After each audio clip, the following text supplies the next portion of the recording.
All right, Chaos. Chaos. Oh, where are you from originally? Where'd you grow up? I was born in San Pedro, California, and I grew up right next there, Torrance. They call it South Bay. That's pretty much it. Tell me about your family. You had mom and dad? Um, I was the only child. My dad's dead. He died in 2004.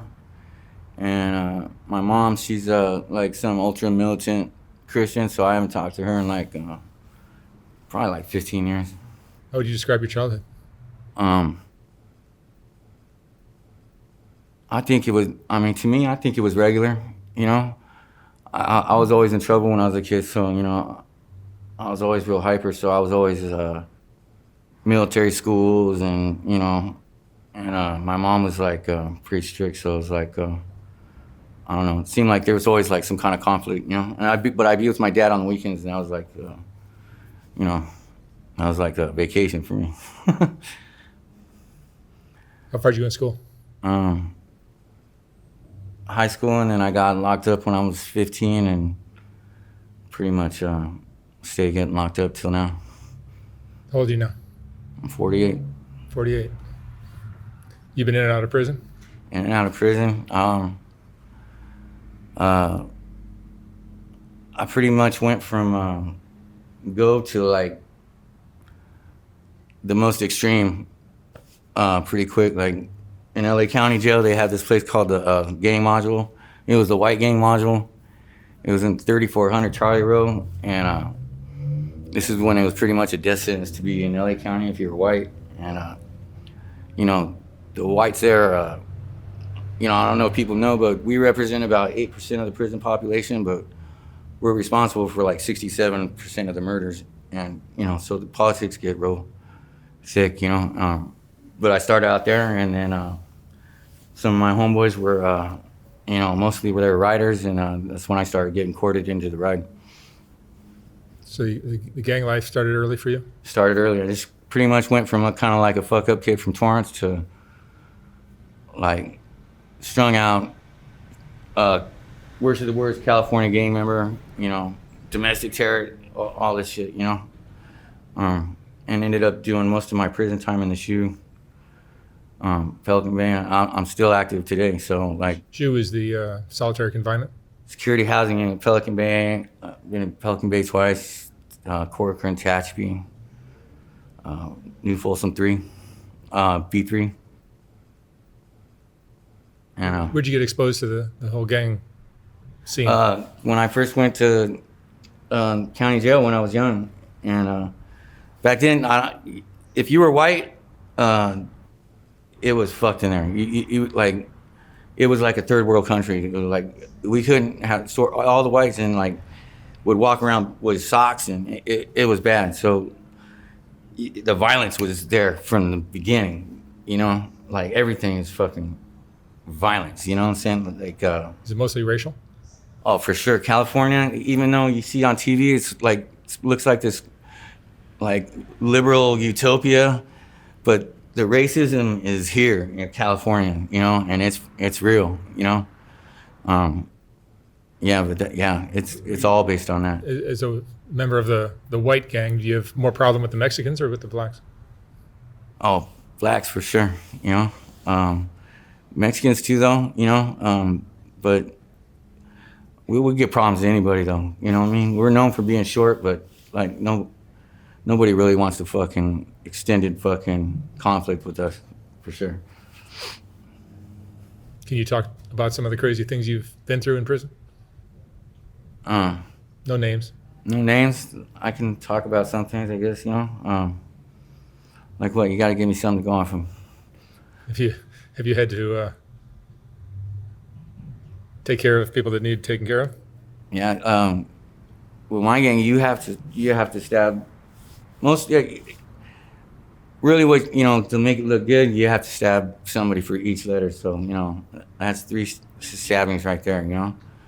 But yeah, I stabbed an old Folsom, earned my letter and shit, and got courted into the ride, and then made it official. But you never stops after that. You're always doing stuff after that. Is there a way in prison to not get involved in all that stuff? I mean, if you go to prison for I mean, if something you go like for a white something collar. low and you're on like a low yard, yeah, but when you start getting like the 3s and 4s and even the county jail, like you don't really have a choice, especially if you're white. Like, it's, you're gonna constantly be targeted. Like, if you don't fall within a certain group, then, you're pretty much just cannon fodder, Are you more comfortable in prison or on the street? And I hate being in prison, dude. Like, and all that time in the shoe, man, I really think it like fucked me up, because, I probably did like 15 years, like straight shoe time, and like it changes you, dude. Like, you know what I mean? It fucking changes you, and you get, acclimated to that, and you hit the streets, and it's fucking weird, dude. It's fucking weird, and you got a huge fucking, grudge about it. You know what I'm saying? Like a huge grudge, and it's hard to just, be whatever normal is. You know what I mean? Like, so that's like when, you don't want to be in prison, but then again, it feels familiar. Like, okay, I know how to do this. You know what I mean? I might, I'm getting shot. I don't know how to do it, but I know how to do this. Like, it's fucked up, but it's true. 1998, I had a homeboy of mine, like he's a pretty famous dude from South Bay. His name was Ricky Thorpe, and that was my fucking boy. And I was only like 21, 22. I just got into the fucking ride, and he was a rider. All my homeboy, when I say rider, I mean Nazi lowrider. They were Nazi lowriders and shit, and back then, it was fucking cool to be Nazi lowrider. Like, our shit was, I still think it is, but people talk a lot of shit about my gang, but in the back of their mind, they know not the rides of shit, you know what I mean? And, but yeah, he Ryan, I looked up to him, I pretty much got in the ride because of them cats, and anyway, he had a little disagreement with this girlfriend of his, and the dude that was involved in it was like, he was somebody more than us, and he ended up putting a shotgun to this dude's chin. The fucking cops seen it. He left the gun. The guy got busted. So now my homeboy's like, dude, if I go back, I'm gonna get struck out. If I do go back, they're gonna fucking kill me for getting this guy busted. And so pulls out shit, and he's like, so if we get pulled over, I'm gonna hold court in the street. All right, cool. And we're drinking and shit. People say shit when they're drinking, so I didn't think nothing of it. But the next day we were driving down the street going to play ping pong of all things, and Torrance PD fucking they got behind us and pulled us over, right here on like Sepulveda and Arlington. And as soon as they opened the door, my homeboy got out and just fucking fired on these fucking cops, dude.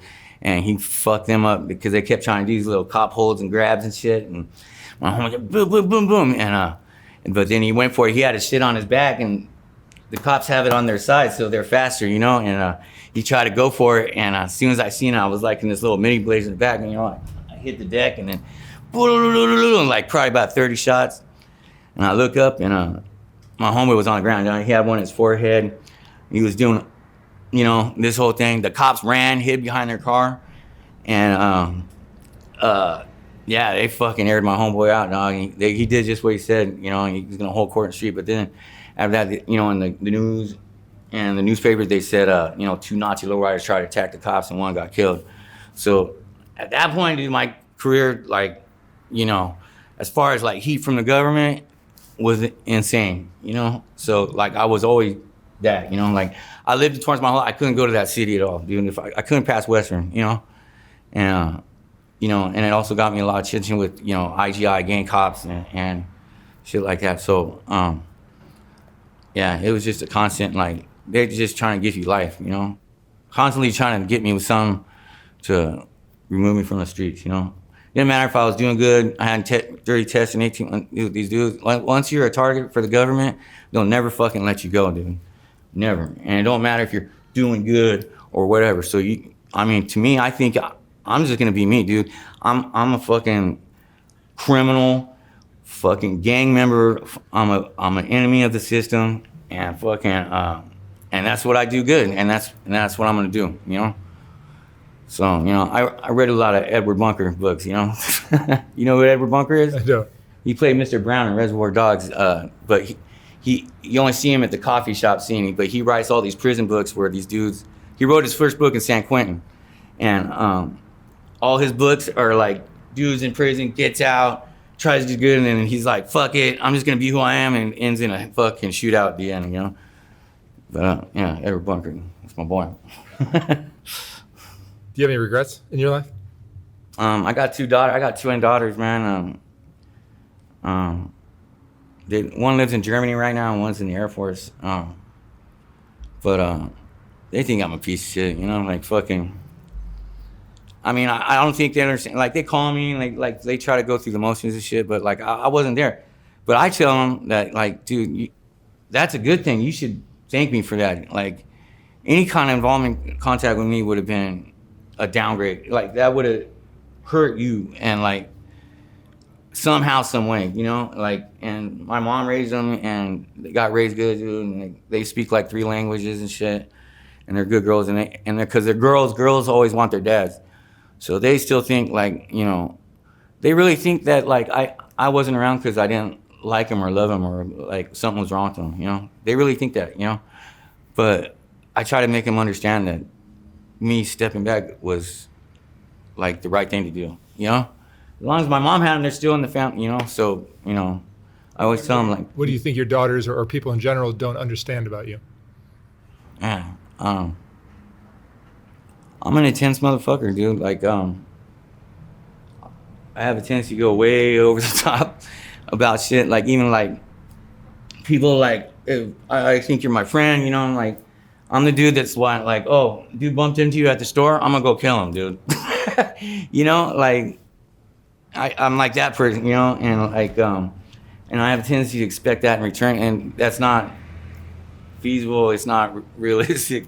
People don't have, and the other thing is I just don't like fucking people, like, most people are fucking fake fucking, and it's, you see it, like, you read a lot of books and you watch YouTube, and it, David Icke, there's the sheeple and there's the wolves, and you can really see it, man. Like, I think I read too many books when I was in Pelican Bay, because I have like a theory or conspiracy about everything, and I read a lot of psychology and Nietzsche and stuff like that, but you see it, man, like, and people, the news and everything, and people are just fucking robots, man, like, and if you got wolf tendencies, like, if you're any kind of free thinking, go out and get that shit type of person, the system's designed to remove you, and that's why if you got a record, you're always going to be on their radar, because they don't want you, man. They, no wolves in Sheeptown, and it's real, man. People are stupid, and they'll see something on TV and they'll repeat it, and like this politically correct stuff, and like, people basically just watch TV to know what to think and say or feel, without really knowing what the fuck they're saying, especially about racism and shit like that, I mean, Nazi, what, people consider me, or, I mean, I got swastikas, dude. I'm real about the history of, the Reich and all of that, even modern day stuff. But racism is, a lot of it is just, I think it would be cool if there were white people around 10 years from now. And why is that wrong to say? If I was black or Mexican and I said that, I would be applauded for being into my culture, but because I'm white and I say something like that, I'm a racist, and I hate the double standard, dude. The double standard fucking pisses me off, So I don't know, most people just, piss me off. I think I got some only child syndrome too, Are you, this black sheep, nonconformist attitude you have, is that something you inherited from your parents? I don't know. I was always like, dude, okay, so I'm half Greek and then German. So, and my dad, Greek, he was straight from Greece, like a wetback. He was working on a container ship, because like when you're young, a Greek, here you're construction. Their industry is shipping. All youngsters work on ships and shit, like the container ship. So he was working on it, broke down, New York to get repairs, and like him and two of his buddies jumped ship and never came back. And he met my mom on Sunset. My mom was a waitress at some coffee shop on Sunset, and boom, bam, you know. But my dad's side, Greek. What the fuck were we talking about? No, I was just asking if you inherited this So personality. anyway, I don't know if you know about Greek people, but Greek people are like super chill, cool, fucking kind-hearted people. You know what I mean? I've never really met like a fucking Greek that was a dick, dude. Like, and they're not gonna get mad at their daughters for like having a Mexican boyfriend.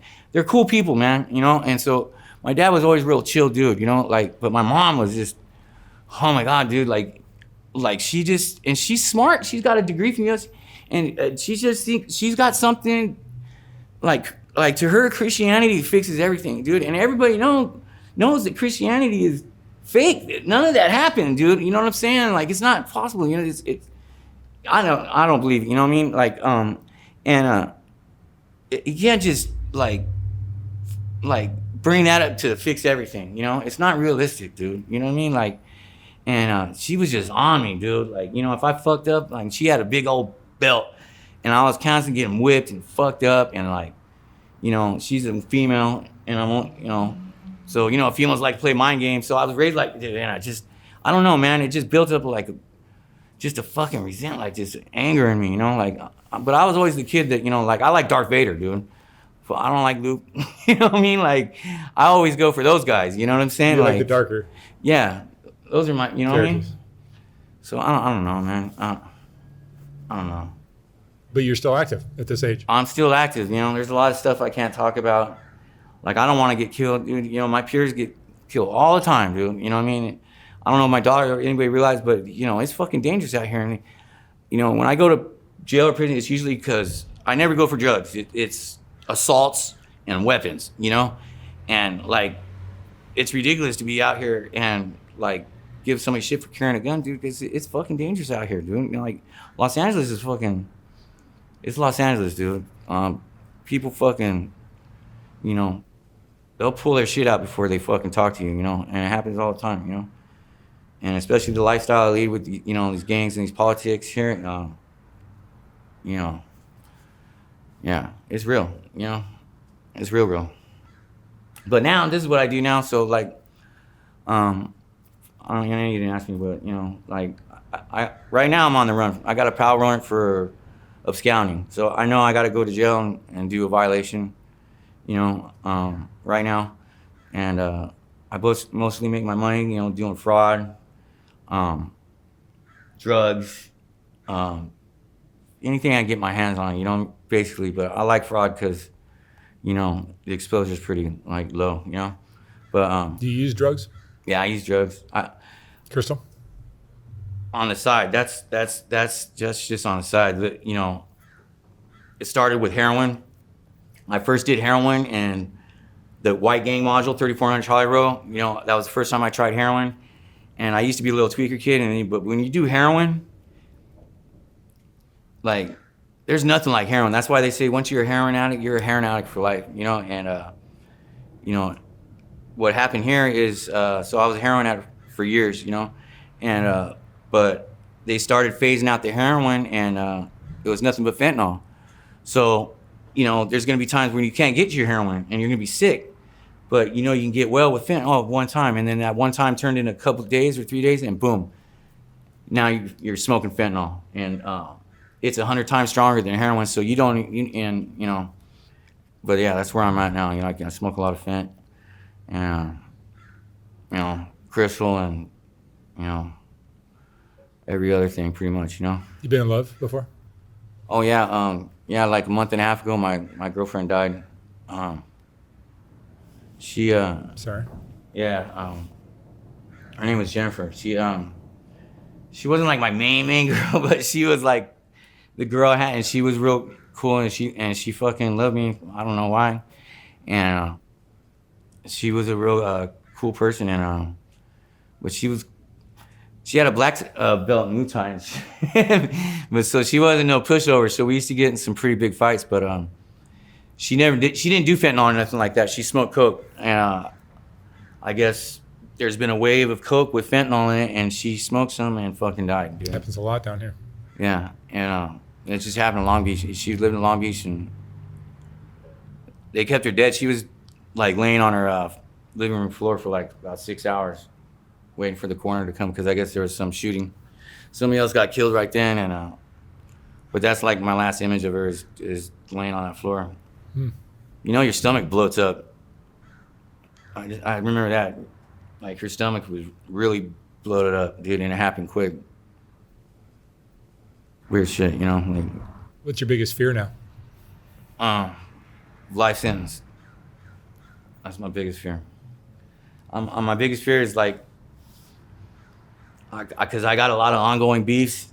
I got a lot of haters, dude. Like, the girls like me, dude, and the dudes fucking hate me, dude. And it's always been like that for me. And but some of these dudes I'm beefing with, you know,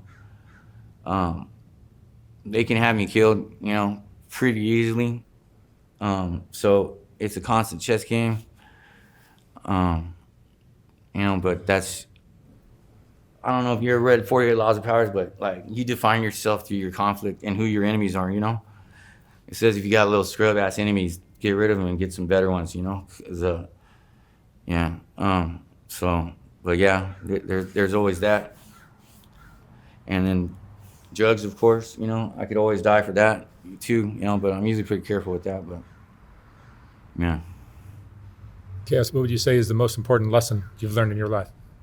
Fuck. Just don't give a fuck, dude. Just ask a lot of questions and do what the fuck you want, man.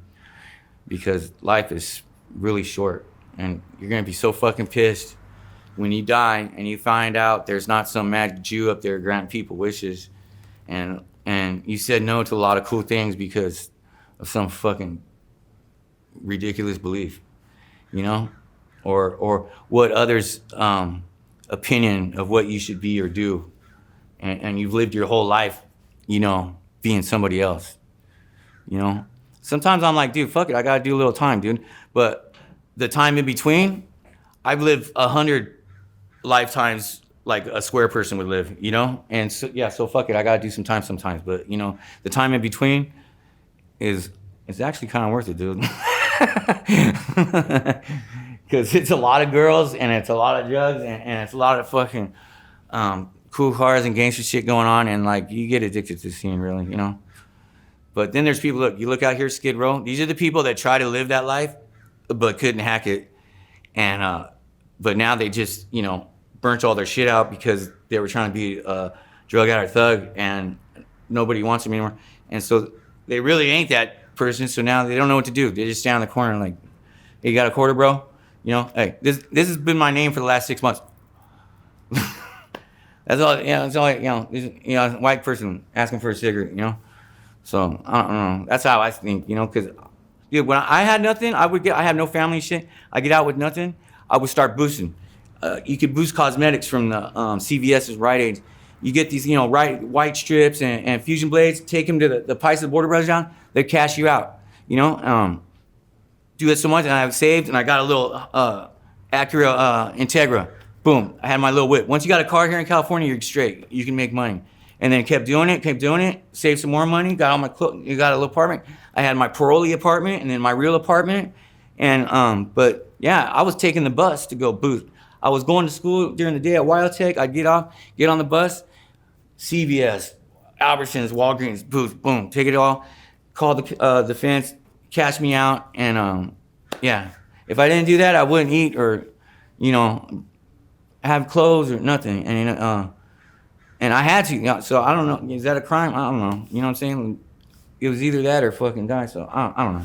But yeah, you can hustle, man. You can elevate yourself out of that situation. You know, I believe. But then there's crazy people too that, you know, they're really mentally fucked up. So I guess those people don't. Yeah. All right, Kaos, thank you so much for sharing your story. You're welcome, man. Appreciate you.